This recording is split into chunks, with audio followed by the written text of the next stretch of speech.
सोचिए, आप एक कमरे में हैं। दरवाज़ा बाहर से नहीं, अंदर से बंद है और आपके सामने एक इंसान बैठा है। वो मुस्कुरा रहा है, आपसे बहुत अच्छे से बातें कर रहा है। लेकिन जब आप उसकी आंखों में देखते हैं तो आपको कुछ भी महसूस नहीं होता। न खुशी, न दुख, न कोई अफसोस, सिर्फ एक ठंडा गहरा खालीपन, जैसे किसी शिकारी की आंखें जो अपने शिकार को देख रही हों और वो आपको अगर जिंदा और कच्चा ही निगल जाए तो क्या आप यकीन करेंगे कि दुनिया में ऐसे दिमाग भी मौजूद हैं जिनके लिए अच्छाई, बुराई या भगवान सिर्फ बच्चों की कहानियां हैं, जो किसी की जान लेने के बाद रात को वैसे ही आराम से सोते हैं जैसे हम और आप एक सामान्य दिन के बाद सोते हैं। हम सब ऐसे लोगों से दूर भागते हैं, अखबार में इनके बारे में पढ़ते हैं और डर कर पन्ना पलट देते हैं। लेकिन एक इंसान था जिसने अपनी जिंदगी इसी अंधेरे को समझने में लगा दी। Author Christopher Berry Dee. वो उन खूंखार दरिंदों के ठीक सामने बैठे, उनकी आंखों में आंखें डालकर उनसे बातें की। उन्होंने वो सवाल पूछे जिन्हें पूछने की हिम्मत किसी में नहीं थी, और उन्हें जो जवाब मिले वो किसी भी हॉरर फिल्म की कहानी से ज्यादा डरावने थे। ये ऑडियो बुक आपको सिर्फ जुर्म की कहानियां नहीं सुनाएगी, ये आपको इंसानी दिमाग के उस सबसे काले कोने में ले जाएगी जहां झांकने की हिम्मत भी कोई नहीं करता। चैप्टर 1, नकाब के पीछे का चेहरा। क्रिस्टोफर बेरी डी कहते हैं कि हम सब ने साइकोपैथ शब्द सुना है। अक्सर फिल्मों में या किसी कहानी में एक ऐसा इंसान जिसकी आंखों में कोई इमोशन नहीं होता, जो किसी को भी धोखा दे सकता है बिना किसी अफसोस के, बिना किसी पछतावे के। लेकिन असल जिंदगी में ये इतने साफ साफ दिखाई नहीं देते। वो हमारे बीच ही रहते हैं और उन्होंने एक नकाब पहना होता है, नॉर्मल दिखने का नकाब।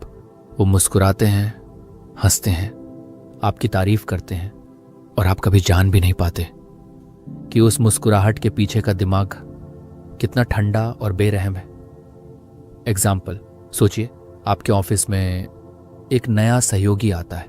वो बहुत चार्मिंग है, सबसे बहुत अच्छे से बात करता है, सबकी मदद करता है और कुछ ही हफ्तों में वो सबका पसंदीदा बन जाता है।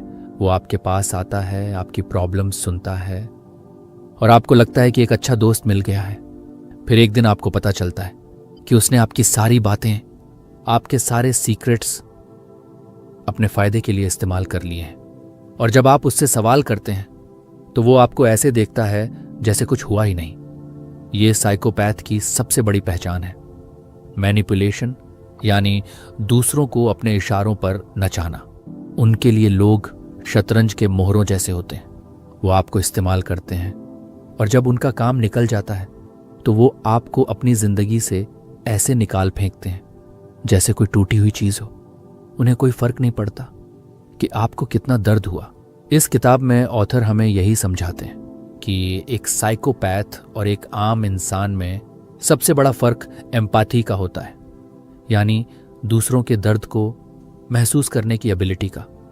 हम किसी को तकलीफ में देखते हैं तो हमें बुरा लगता है, लेकिन एक साइकोपैथ को कुछ भी महसूस नहीं होता। उनका दिमाग भावनाओं को समझता नहीं, सिर्फ उनकी नकल करता है। और यही बात उन्हें दुनिया का सबसे खतरनाक शिकारी बनाती है। चैप्टर 2, जहर भरी बातें। ऑथर कहते हैं कि एक साइकोपैथ का सबसे बड़ा हथियार कोई चाकू या बंदूक नहीं होता। उनका सबसे खतरनाक हथियार है उनकी जुबान। वो बातों का ऐसा जाल बुनते हैं कि आप उसमें फंसते चले जाते हैं और आपको पता भी नहीं चलता कि आप कब उनके गुलाम बन गए। वो आपकी सबसे गहरी इनसिक्योरिटीज ढूंढ निकालते हैं, आपकी कमजोरियों को पहचान लेते हैं और फिर उन्हीं का इस्तेमाल आपके खिलाफ करते हैं। वो आपको पहले तो आसमान पर बिठाएंगे, आपको महसूस कराएंगे कि आप दुनिया के सबसे खास इंसान हैं, और फिर धीरे धीरे वो आपको तोड़ना शुरू करेंगे जब तक कि आपका खुद पर से विश्वास ही ना उठ जाए। एग्जाम्पल, एक लड़की एक लड़के से मिलती है, जो बेहद आकर्षक और देखभाल करने वाला लगता है। शुरू में वो उसकी हर बात मानता है, उसे तोहफे देता है। वो कहता है, तुमसे पहले मेरी जिंदगी में कोई नहीं था। लेकिन कुछ समय बाद वो उसे उसके दोस्तों से दूर करने लगता है। वो कहता है, तुम्हारे दोस्त तुम पर बुरा असर डालते हैं। धीरे धीरे वो उसके कपड़ों पर, उसके काम पर, हर चीज पर सवाल उठाने लगता है। वो लड़की कंफ्यूज हो जाती है। उसे लगता है कि सारी गलती उसी की है। वो ये नहीं समझ पाती कि उसे इमोशनली एब्यूज किया जा रहा है। इस टेक्निक को गैज़लाइटिंग कहते हैं। ये एक दिमागी खेल है जिसमें साइकोपैथ आपको ये यकीन दिला देता है कि जो आप देख रहे हैं या महसूस कर रहे हैं वो सच नहीं है। वो आपकी रियलिटी को ही बदल देता है। ये इतना धीरे धीरे और चालाकी से होता है कि शिकार को खुद पर ही शक होने लगता है। क्रिस्टोफर बेरीडी ने अपनी इंटरव्यूज में ये पैटर्न बार बार देखा। उन्होंने पाया कि ये अपराधी सिर्फ शरीर को ही नहीं बल्कि इंसान की आत्मा को भी मार देते हैं। वो आपके सेल्फ कॉन्फिडेंस को खत्म कर देते हैं ताकि वो आपको पूरी तरह से कंट्रोल कर सकें। ये उनका सबसे बड़ा नशा होता है, दूसरों पर पावर हासिल करने का नशा। चैप्टर 3, गुनाह जिसमें कोई पछतावा नहीं। एक आम इंसान जब कुछ गलत करता है तो उसे अंदर से एक आवाज आती है, अफसोस की आवाज, पछतावे की आवाज। इसे हम ज़मीर या कॉन्शियंस कहते हैं। यही हमें सही और गलत के बीच का फर्क सिखाती है। लेकिन एक साइकोपैथ के दिमाग में ये आवाज होती ही नहीं है। उनके लिए भावनाएं सिर्फ एक भाषा है जिसे वो बोलना सीख गए हैं, पर महसूस करना नहीं। वो सॉरी बोल सकते हैं, आंसू दिखा सकते हैं, लेकिन उनके अंदर कुछ भी महसूस नहीं होता। क्रिस्टोफर बेरीडी कहते हैं कि उनके सालों के अनुभव में यही बात उन्हें सबसे ज्यादा डराती थी।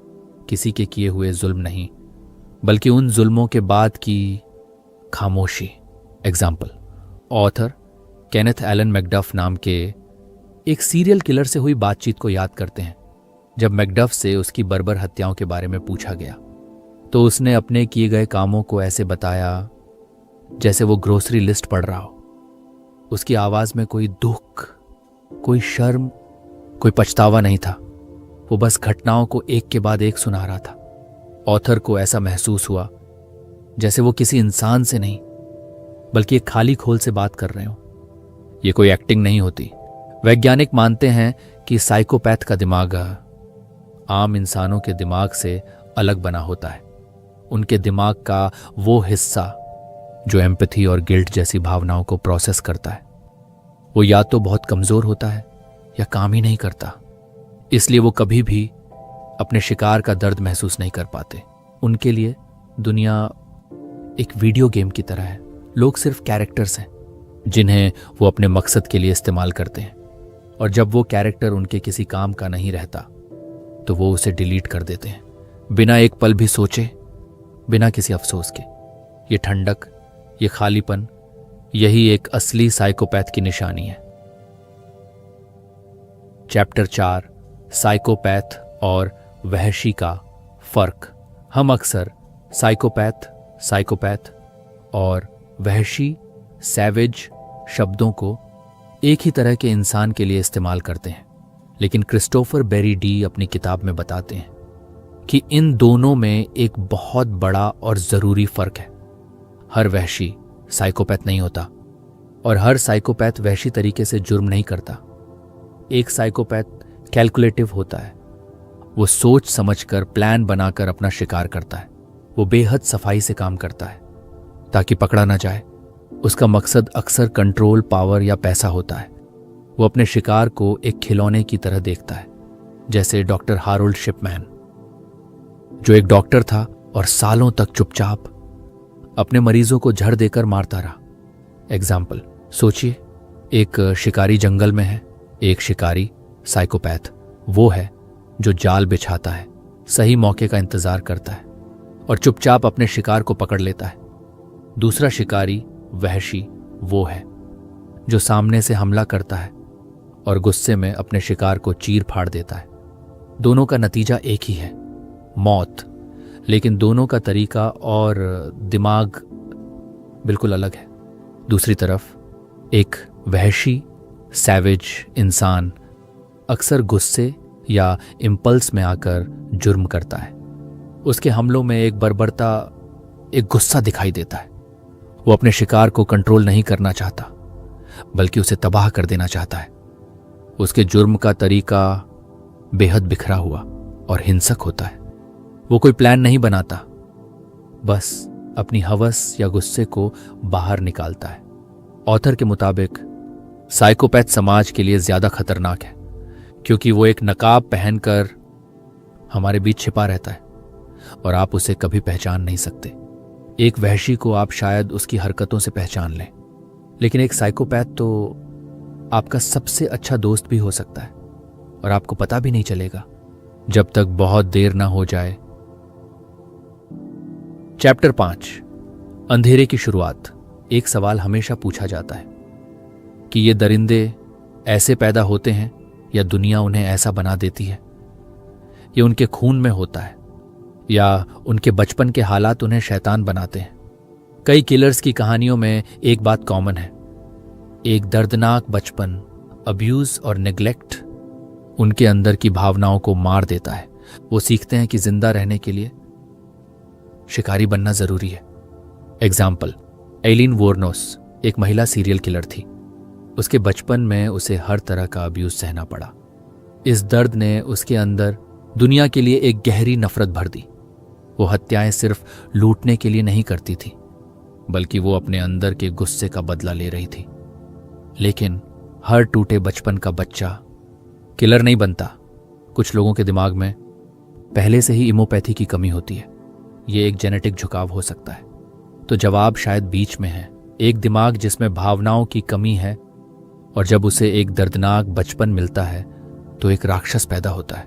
जीन्स बंदूक भरते हैं, पर ट्रिगर हालात दबाते हैं। चैप्टर 6, जब शिकारी एक औरत हो। जब हम सीरियल किलर सोचते हैं तो दिमाग में एक मर्द की तस्वीर आती है, लेकिन औरतें भी उतनी ही बेरहम हो सकती हैं, बस उनका तरीका अलग होता है। वो ताकत का नहीं, भरोसे का इस्तेमाल करती हैं। वो एक माँ, नर्स या पत्नी के नकाब के पीछे छिपती हैं। कोई उन पर शक नहीं करता और वो चुपचाप अपना काम करती रहती हैं। एग्जाम्पल, मेलानी मैकग्यूअर एक पढ़ी लिखी नर्स और माँ थी। बाहर से उसकी जिंदगी परफेक्ट लगती थी, लेकिन उसने अपने पति की हत्या की, उसके शरीर के टुकड़े किए और उन्हें सूटकेसों में भरकर फेंक दिया। किसी को यकीन नहीं हुआ कि वो ऐसा कर सकती है। उनके मकसद भी अलग होते हैं। मर्द पावर के लिए मारते हैं, औरतें अक्सर पैसों के लिए या बुरे रिश्ते से बाहर निकलने के लिए। वो ब्लैक विडोज होती हैं जो भरोसे का शिकार करती हैं। ये हमें याद दिलाता है कि शैतान का कोई जेंडर नहीं होता। अंधेरा किसी भी नकाब के पीछे छिपा हो सकता है, और सबसे खतरनाक वो होता है जिस पर आप सबसे ज्यादा भरोसा करते हैं। चैप्टर 7, झूठ का जाल। एक साइकोपैथ की पूरी दुनिया एक ही चीज पर टिकी होती है, झूठ। वो सिर्फ झूठ बोलते नहीं, वो झूठ को जीते हैं। उनके लिए सच और झूठ में कोई फर्क नहीं होता। वो इतनी आसानी से झूठ बोलते हैं कि आप सच पर ही शक करने लगते हैं। झूठ बोलना उनके लिए सांस लेने जैसा है। एग्जाम्पल, जॉन रॉबिन्सन इंटरनेट का पहला सीरियल किलर था। वो खुद को अमीर बिजनेसमैन बताकर महिलाओं को अपने जाल में फंसाता था। वो उन्हें सपनों की दुनिया दिखाता और फिर वो महिलाएं हमेशा के लिए गायब हो जाती थीं। उसने सालों तक ये झूठ का खेल खेला और किसी को शक तक नहीं हुआ। वो सिर्फ दूसरों से नहीं, खुद से भी झूठ बोलते हैं। वो अपने दिमाग में खुद को एक महान इंसान समझते हैं। इस झूठ के सहारे ही वो बिना अफसोस के जी पाते हैं। ऑथर कहते हैं कि उनसे बात करते हुए सच और झूठ को अलग करना नामुमकिन था। वो आपको वही सुनाते थे जो आप सुनना चाहते हैं, और यही उनकी सबसे बड़ी ताकत है। चैप्टर 8, मौत के साथ एक मुलाकात।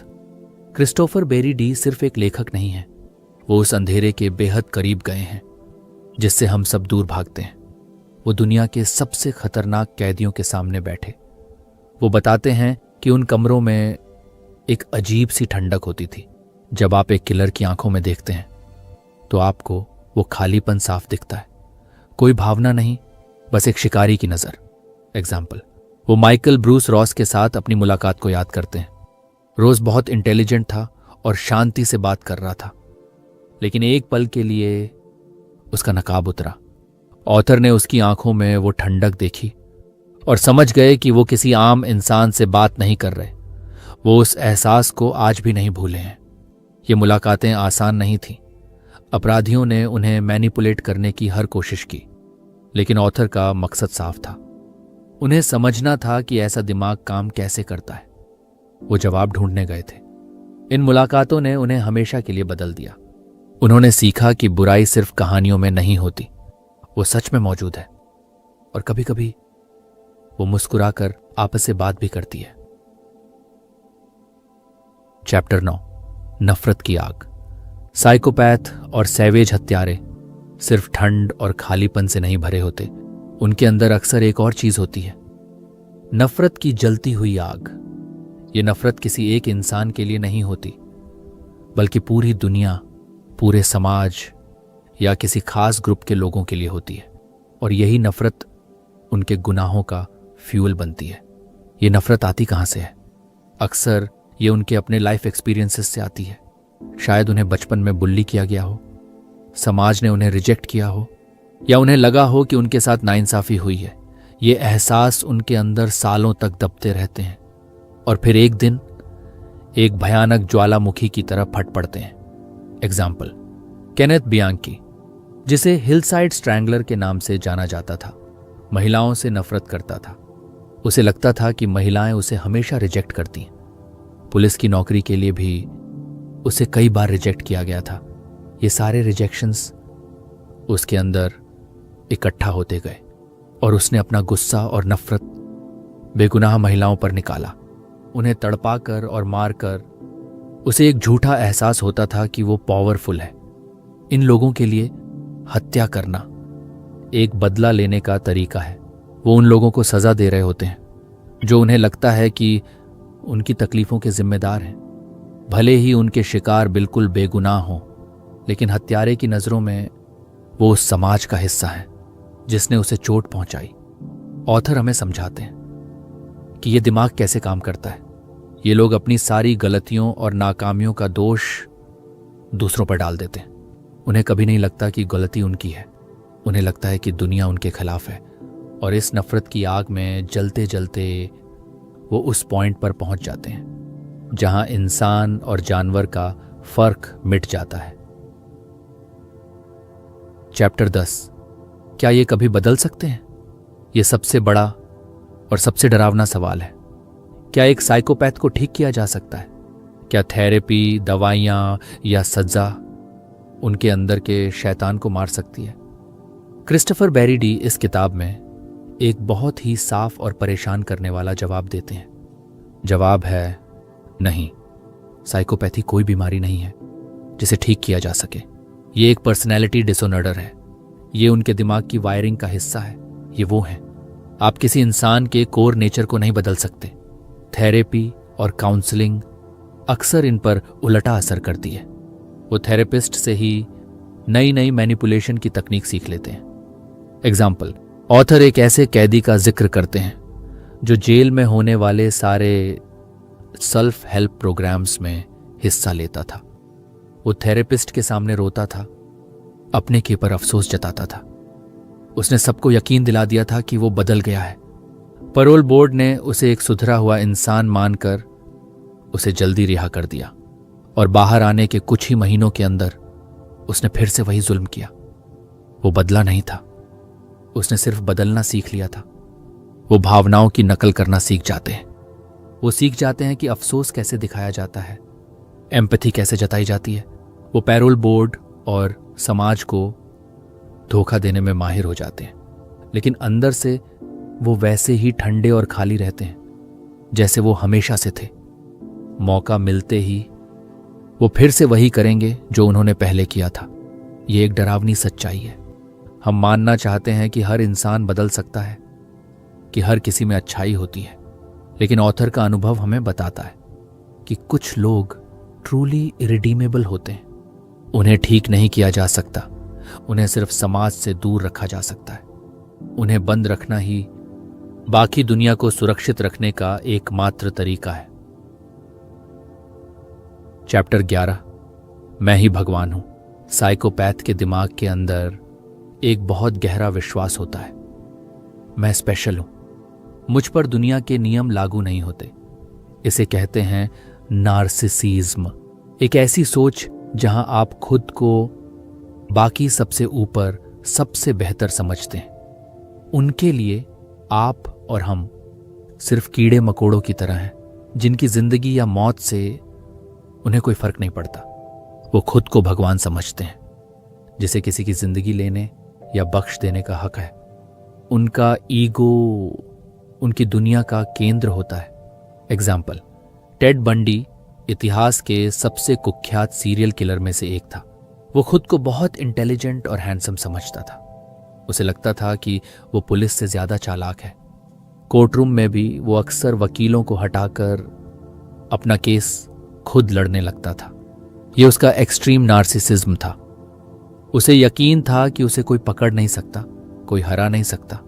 ये नार्सिसिज्म उन्हें निडर बनाता है। उन्हें लगता है कि वो इतने महान हैं कि वो कभी पकड़े नहीं जाएंगे। वो अपने ही बनाए हुए झूठ पर इतना यकीन करने लगते हैं कि वो सच लगने लगता है। वो गलतियां करते हैं, निशान छोड़ते हैं, क्योंकि उन्हें लगता ही नहीं कि कोई उनकी बराबरी कर सकता है। और जब वो पकड़े जाते हैं तब भी उन्हें अफसोस नहीं होता, उन्हें गुस्सा आता है। गुस्सा इस बात पर कि किसी छोटे मोटे इंसान ने उनके जैसे भगवान को पकड़ने की हिम्मत कैसे की। उनकी नज़र में गलती उनकी नहीं, बल्कि उस सिस्टम की है जो उनकी महानता को समझ नहीं पाया। चैप्टर 12, शिकार का नशा। एक साइकोपैथ के लिए सिर्फ किसी को मारना इंपॉर्टेंट नहीं होता, उसके लिए पूरा प्रोसेस एक नशा होता है। शिकार को चुनना, उस पर नजर रखना, उसे डराना और फिर सही मौके पर हमला करना। यह सब उन्हें एक थ्रिल देता है, एक हाई देता है। यह पावर का खेल है। जब वो किसी को कंट्रोल करते हैं, किसी की जिंदगी और मौत का फैसला करते हैं, तो उन्हें वो पावर महसूस होती है जो उन्हें नॉर्मल जिंदगी में कभी महसूस नहीं हुई। वो उस पल में खुद को दुनिया का सबसे ताकतवर इंसान महसूस करते हैं। ये एहसास उनके लिए किसी भी ड्रग से ज्यादा नशीला होता है। एग्जाम्पल, डेनिस रेडर, जिसे बीटी के बाइंड, टॉर्चर, किलर के नाम से जाना जाता था। वो अपने शिकार को मारने से पहले उन्हें घंटों तक तड़पाता था। वो पुलिस और मीडिया को चिट्ठियां लिखकर चिढ़ाता था, उन्हें अपने अगले कदम के बारे में हिंट्स देता था। ये सब उसके रियल का हिस्सा था। उसे लोगों के डर से और पुलिस की बेबसी से एक सैडिस्टिक प्लेजर मिलता था। वो अपने शिकार को इंसान नहीं समझते, वो उन्हें एक ऑब्जेक्ट, एक चीज की तरह देखते हैं, एक ऐसी चीज जिसे वो अपनी फैंटेसीज पूरी करने के लिए इस्तेमाल कर सकते हैं। वो अपने शिकार के डर को एंजॉय करते हैं, उनकी चीखें, उनकी तकलीफें, उनके टूटे हुए ईगो को सेटिस्फैक्शन देती हैं। बेरी डी कहते हैं कि यही चीज उन्हें सबसे अलग बनाती है। एक आम इंसान गुस्से में या बदला लेने के लिए मार सकता है, लेकिन एक साइकोपैथ सिर्फ मजे के लिए, थ्रिल के लिए मारता है। ये कोई मजबूरी नहीं, ये उनका शौक है, उनका नशा है, और नशेड़ी की तरह वो इस नशे के बिना जी नहीं सकते। चैप्टर 13, समझदारी का नकाब। साइकोपैथ की सबसे बड़ी ताकत क्या है? उनकी चालाकी, उनकी क्रूरता? नहीं, उनकी सबसे बड़ी ताकत है उनका नॉर्मल दिखना। ऑथर इसे मास्क ऑफ सैनिटी कहते हैं, समझदार और नॉर्मल इंसान होने का नकाब। वो आपके पड़ोसी हो सकते हैं, आपके साथ काम करने वाले हो सकते हैं, या आपके परिवार का हिस्सा भी। वो हंसते हैं, मजाक करते हैं, सोशल इवेंट्स में जाते हैं। वो एक ऐसी परफेक्ट जिंदगी जीते हैं कि कोई उन पर उंगली भी नहीं उठा सकता। एग्जाम्पल, जॉन वैन गेसी, जो बच्चों के जन्मदिन पर पोगोत क्लाउन बनकर उनका मनोरंजन करता था। वो एक सफल व्यवसायी था और कम्युनिटी में बहुत एक्टिव था। कोई सोच भी नहीं सकता था कि इस हंसते खेलते क्लाउन के नकाब के पीछे एक राक्षस छिपा है, जिसने 30 से ज्यादा लड़कों की जान ली थी। ये नकाब उन्हें सालों तक बचाता है। ये उनका कैमोफ्लॉज है जो उन्हें शिकारियों की भीड़ में छिपाए रखता है। वो जानते हैं कि नॉर्मल कैसे दिखना है और वो इस कला में माहिर होते हैं। और यही सबसे डरावनी बात है, राक्षस हमेशा सींग और पूंछ के साथ नहीं आते। कभी कभी वो एक फ्रेंडली मुस्कान और एक मददगार हाथ के साथ आते हैं। और जब तक आपको नकाब के पीछे का असली चेहरा दिखता है तब तक बहुत देर हो चुकी होती है। चैप्टर 14, कौन बनता है उनका शिकार। साइकोपैथ अपने शिकार को कैसे चुनते हैं? क्या यह रैंडम होता है? नहीं, शिकारी हमेशा कमजोर शिकार को ढूंढता है। और इंसानी दुनिया में कमजोरी का मतलब अक्सर वल्नरेबिलिटी होता है। वो ऐसे लोगों को टारगेट करते हैं जो अकेले हैं, परेशान हैं या किसी पर आसानी से भरोसा कर लेते हैं। वो आपकी दयालुता को आपकी कमजोरी समझते हैं और वो जानते हैं कि ऐसे इंसान को मैनिपुलेट करना बहुत आसान होता है। एग्जाम्पल सोचिए, एक लड़की है जो अभी अभी एक नए शहर में आई है। वो अकेली है, उसके ज्यादा दोस्त नहीं है। एक लड़का उससे मिलता है, वो बहुत केयरिंग और हेल्पफुल है। लड़की को लगता है कि उसे एक सहारा मिल गया है। वो ये नहीं देख पाती कि ये सब एक जाल है जो शिकारी ने खास उसी के लिए बिछाया है। साइकोपैथ में एक अजीब एबिलिटी होती है, वो इंसान की वल्नरेबिलिटी को दूर से ही सूंघ लेते हैं। जैसे एक शार्क पानी में खून की एक बूंद को महसूस कर लेती है। वो आपकी बॉडी लैंग्वेज से समझ जाते हैं कि आप एक आसान टारगेट है। गलती शिकार की नहीं होती, हमेशा शिकारी की होती है। लेकिन यह समझना जरूरी है कि वो कैसे सोचते हैं। अपनी सेफ्टी के लिए हमें यह जानना जरूरी है कि कौन सी बातें हमें उनकी नजरों में एक आसान शिकार बना सकती हैं। चैप्टर 15, यादों का खजाना। कई सीरियल किलर की एक अजीब आदत होती है, वो अपने शिकार की कोई चीज अपने पास रख लेते हैं। एक घड़ी, एक लॉकेट या कोई गहना। इन चीजों को ट्रॉफीज कहा जाता है। ये ट्रॉफियां सिर्फ चीजें नहीं होती, ये उनकी जीत की निशानी होती है। ये उन्हें उस पावर और कंट्रोल को बार बार महसूस करने का मौका देती है। वो उस पल को फिर से जीते हैं जब वो भगवान बने थे। एग्जाम्पल, जेफरी डामर अपने शिकार के शरीर के हिस्से अपने फ्रिज में रखता था। वो ऐसा इसलिए करता था क्योंकि वो नहीं चाहता था कि उसके शिकार उसे छोड़कर जाए। वो उन हिस्सों को देखकर खुद को कम अकेला महसूस करता था। ये उसके दिमाग की एक्सट्रीम सिकनेस को दिखाता है। ये ट्रॉफीज उनके ईगो को भी फीड करती हैं। ये उन्हें याद दिलाती हैं कि वो कितने चालाक हैं कि वो पकड़े नहीं गए। ये उनके अंधेरे का पर्सनल म्यूजियम होता है। और अक्सर यही चीज़ें पुलिस के लिए सबसे बड़ा सबूत बन जाती हैं। ये चीज़ें मरे हुए इंसान की आखिरी आवाज़ बन जाती हैं। एक छोटी सी ट्रॉफी एक हत्यारे को उसके अनगिनत जुर्मों से जोड़ सकती है। ये याद दिलाती है कि जुर्म कभी भी परफेक्ट नहीं होता। चैप्टर 16, जिसे डर नहीं लगता। हम सब डरते हैं, सजा से, पकड़े जाने से। ये डर ही हमें गलत काम करने से रोकता है। लेकिन एक साइकोपैथ के दिमाग में ये डर वाला स्विच होता ही नहीं है। उन्हें कॉन्सिक्वेंसेस की परवाह नहीं होती। वो उस पल में जीते हैं। उन्हें लगता है कि वो इतने स्पेशल हैं कि उन्हें कुछ नहीं होगा। ये ब्रेवरी नहीं है, ये उनके दिमाग की एक कमी है। एग्जाम्पल सोचिए, एक चोर जो बैंक लूटने जाता है। एक आम चोर नकाब पहनेगा, पहचाने जाने से डरेगा। लेकिन एक साइकोपैथ चोर शायद बिना नकाब के सीसीटीवी कैमरे में देखकर मुस्कुराएगा, क्योंकि उसके लिए ये भी एक गेम है। ये निडरता ही उन्हें ऐसे ऐसे जुल्म करने की हिम्मत देती है जिसके बारे में हम सोच भी नहीं सकते। जब डर की दीवार ही नहीं है तो क्रूरता की कोई सीमा भी नहीं रहती।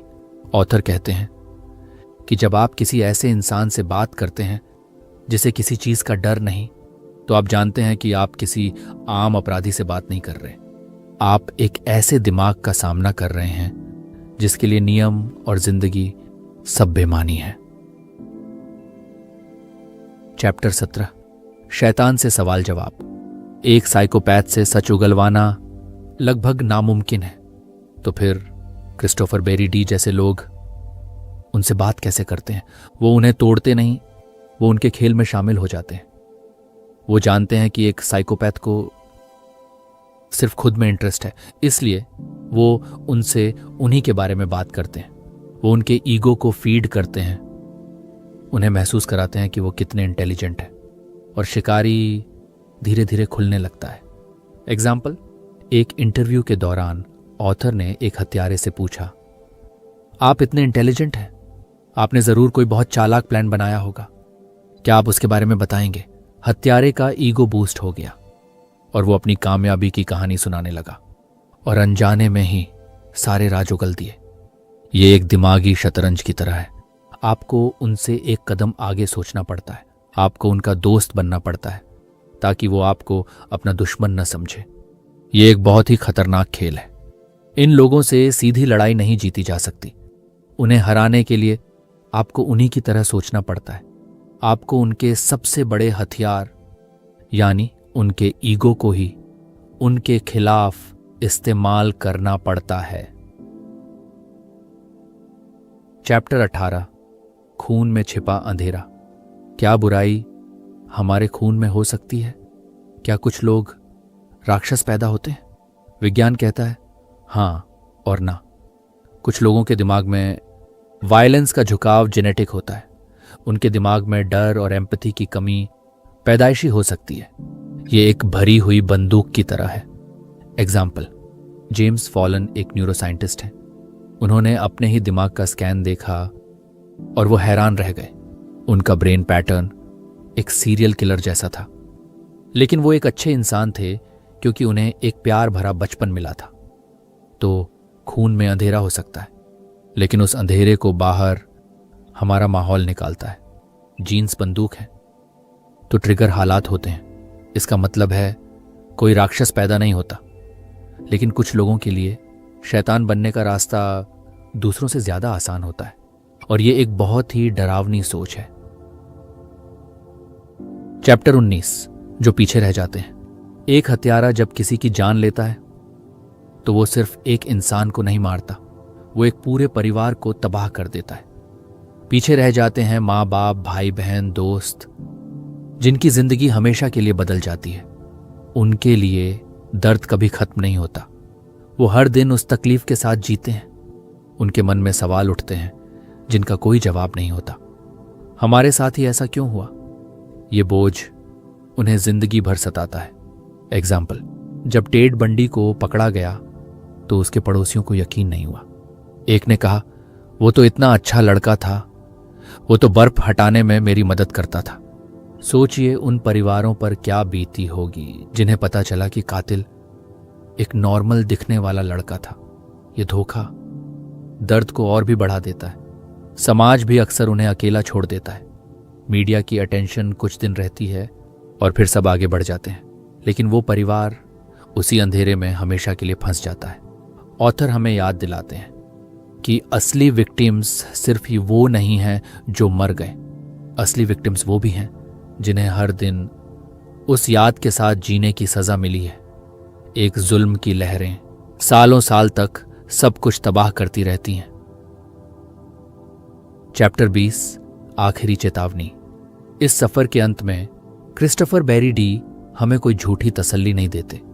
वो ये नहीं कहते कि दुनिया सुरक्षित है, बल्कि वो हमें एक आखिरी चेतावनी देते हैं कि ये लोग हमारे बीच हैं।